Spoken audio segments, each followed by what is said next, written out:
मैं उस डरावनी रात को कभी नहीं भूल सकता जिस रात मैंने अपना सबसे अच्छा दोस्त सूरज को खो दिया। मैं और सूरज बचपन से ही साथ रहते थे। वह दोस्त कम भाई ज़्यादा था। 10वीं कक्षा के बाद हम दोनों ने लातूर के एक प्रतिष्ठित कॉलेज में प्रवेश लिया। हमारे लिए लातूर शहर अनजान था। कुछ ही दिनों में हमने शहर का चप्पा चप्पा जान गए थे, क्योंकि मैं और सूरज पूरा दिन बाइक में घुमा करते थे। हम दोनों रोज रोज उसी शहर में घूमकर बोर हो चुके थे, इसलिए एक रात हमने लॉन्ग ड्राइव पर जाने का फैसला लिया। हम दोनों ने कामी गांव के जंगल में जाने का प्लान बनाया। हम दोनों कामी गांव के जंगल में कभी नहीं गए थे, पर हमने इतना सुना था कि कामी गांव का जंगल सिर्फ नाम मात्र का जंगल है। वहाँ हरे पेड़ पौधों के सिवा और कुछ भी नहीं है, क्योंकि जंगली जानवर शिकार के कारण खत्म हो चुके थे। इसलिए रात को लॉन्ग ड्राइव पर जाने के लिए यह जंगल बिल्कुल सुरक्षित था। उसी रात पूर्णमासी की रात थी। मौसम भी अच्छा था, इसलिए मैं और सूरज कामी गांव के जंगल में जाने के लिए राजी हो गए। रात के 11 बजे होंगे। हम दोनों कामी गांव के जंगल में दाखिल हो गए। जैसा कि हमने सुना था, कामी गांव के जंगल का रास्ता मक्खन की तरह मुलायम था और बाइक हवा से बातें करने लगी। वाकई बहुत मजा आ रहा था। मुझे इस बात से हैरानी हो रही थी कि हम जंगल के इतने अंदर दाखिल हो चुके थे, फिर भी हमें रास्ते में एक भी गाड़ी दिखाई नहीं दे रही थी। जंगल का पूरा रास्ता सुनसान पड़ा हुआ था। तभी हमें एक पुल दिखाई दिया।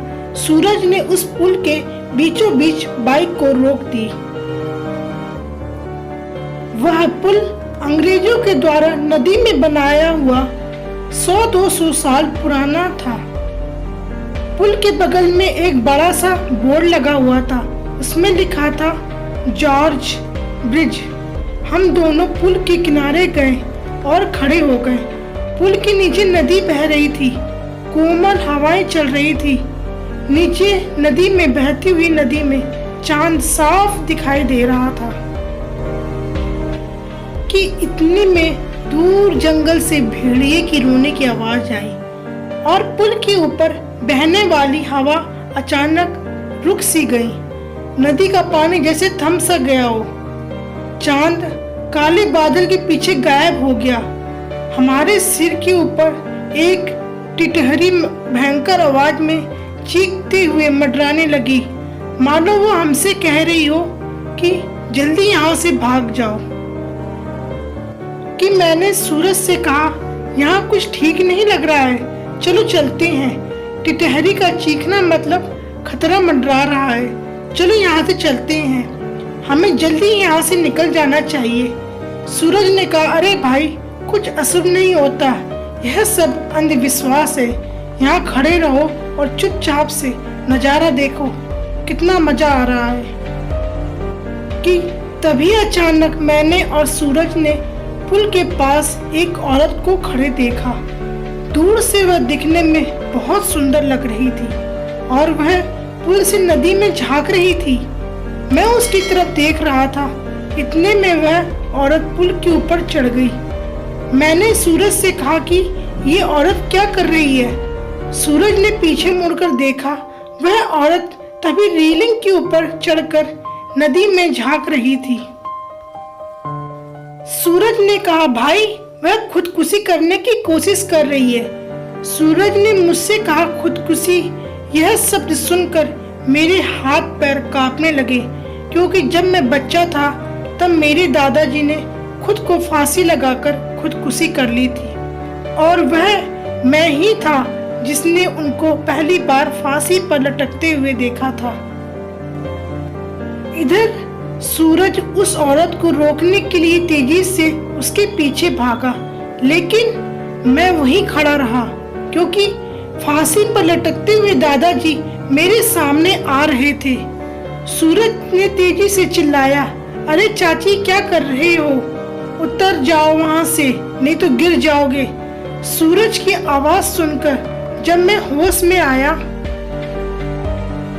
सूरज उस औरत की बहुत करीब जा पहुंचा था और तभी वह औरत नदी में कूद गई।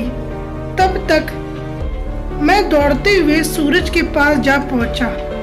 वह औरत हमारे सामने ही नदी में डूब रही थी, चीख रही थी, बचाओ बचाओ। पर हम सिर्फ उसे डूबते हुए देख रहे थे क्योंकि हम दोनों बहुत ज्यादा डर गए थे।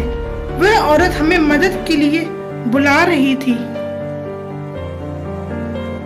कि तभी सूरज ने टी शर्ट उतारा और पुल की रेलिंग पर चढ़ गया। मैंने उसका हाथ पकड़कर उसे रोकने की बहुत कोशिश करी पर वह नहीं माना।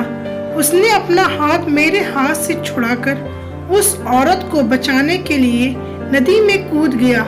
सूरज नदी में कूदते ही उसने अपने अगल बगल देखा पर वह औरत उसे कहीं नहीं दिखाई दे रही थी। मैंने आंखें बंद करके भगवान से प्रार्थना करी पर जैसे मैंने आंखें खोली तो मैंने देखा वह औरत मेरे बगल के पुल की रेलिंग पर बैठी हुई थी, जो कुछ देर पहले नदी में कूद गई थी। अब वह जंगली जानवरों की तरह पुल की रेलिंग पर मेरे बगल में बैठकर नीचे नदी में सूरज की तरफ देख रही थी। मैं मन ही मन सोच रहा था कि तभी मुझे लगा कि यह औरत नहीं चुड़ैल है और मैं डर के मारे कांपने लगा, जोर से चिल्लाया कि तभी चुड़ैल ने मेरी तरफ देखा। उसने जैसे ही मेरी तरफ देखा मैं सिर से लेकर पैर तक कांपने लगा।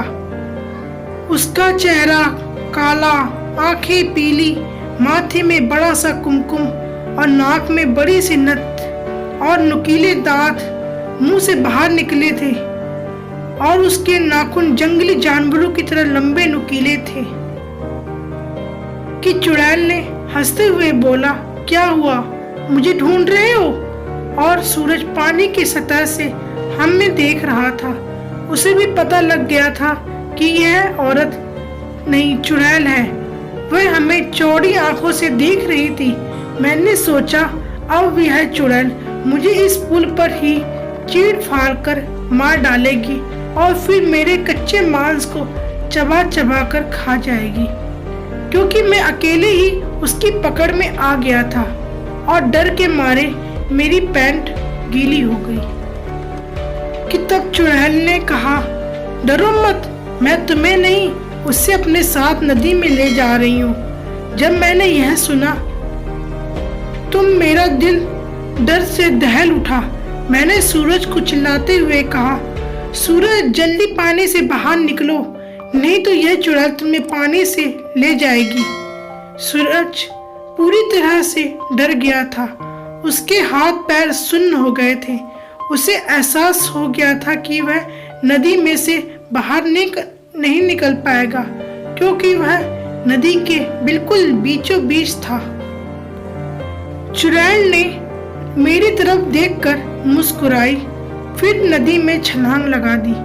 सूरज आखिरी बार चिल्लाया और चुड़ैल उसे पानी में अपने साथ ले गई। कुछ देर तक पानी में से बुलबुले निकलते रहे, पर कुछ देर बाद वो भी बंद हो गए। मैं आंख फाड़कर नदी में देख रहा था और सूरज को पुकारता रहा। इतने में नदी के पानी में से खून दिखाई दिया। मेरी आंखों में से आंसू आ गए। मैं समझ गया कि उस चुड़ैल ने सूरज को मार दिया। मैं वो सदमा बर्दाश्त न कर सका। मेरी आंखों के सामने अचानक अंधेरा आ गया और मैं बेहोश होकर जमीन पर गिर पड़ा। जब मुझे होश आया तब सुबह हो चुकी थी। मैं 4-5 लोगों से घिरा हुआ था।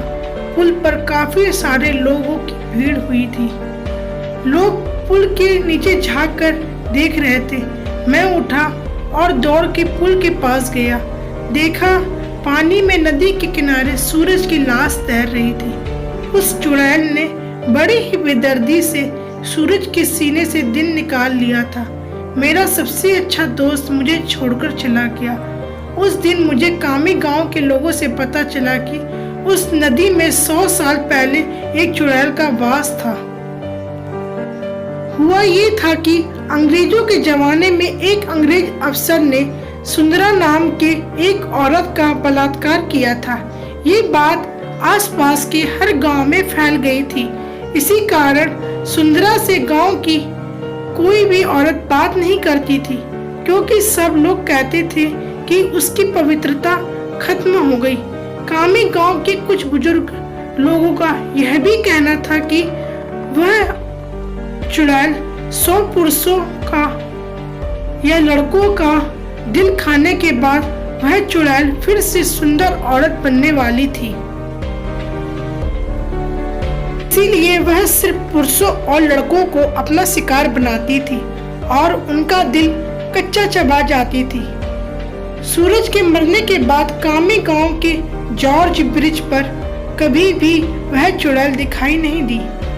इसीलिए कामी गांव के लोग कहते हैं कि मेरा दोस्त सूरज उस चुड़ैल का आखिरी शिकार था और उसके बाद वह फिर से जिंदा हो गई और सुंदर स्त्री बन गई। अभी भी वह किसी आदमी के साथ समान जिंदगी जी रही हो।